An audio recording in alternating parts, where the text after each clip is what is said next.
بہت legitimate grievance ہے، وہ ہے مسنگ پرسنس کی. کیوں جی لوگوں کو غائب کر دیا جاتا ہے؟ اگر کسی نے کوئی جرم کیا ہے آپ اسے پکڑیں، عدالت میں پیش کریں. دیکھیں کس کرب سے گزرتا ہے ایک خاندان جب ان کے پیاروں کو یہ علم ہی نہ ہو کہ ان کے گھر کا ایک فرد کہاں ہے، اس سے بھی بدتر زندہ بھی ہے کہ نہیں ہے. اور ایسا ہوا ہے. دیکھیے ٹھیک ہے، ہمیں اگر فیئرنیس سے ہم چلیں تو حکومت کا موقف یہ ہے کہ اس میں بہت سے لوگ ایسے ہیں جو BLA کو جوائن کر لیتے ہیں یا کہیں چلے جاتے ہیں، لیکن ان کے گھر والے کہتے ہیں کہ وہ مسنگ ہے، تو اس لیے ہمارے جی علم میں نہیں ہوتا.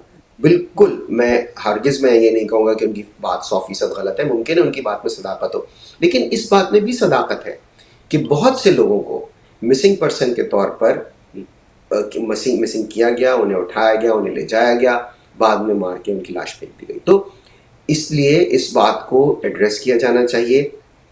مسنگ پرسن نام کی کوئی چیز ایک مہذب معاشرے میں ایگزسٹ ہی نہیں کرنی چاہیے، ہونی ہی نہیں چاہیے. It should absolutely be non existent کہ کسی مہذب معاشرے میں مسنگ پرسن نام کی کوئی چیز، اور نہیں ہوتی انہی معاشرے میں ہوتی ہے جن کے بارے میں ہم یہ کہہ نہیں سکتے کہ وہ مکمل طور پر قانون پر عمل درآمد کر رہے ہیں. یہ قانون کی صریحاً خلاف ورزی ہے کہ آپ کسی ہم کو اٹھا کے مسنگ کر دیں، تو ان لوگوں کی بات سننی چاہیے.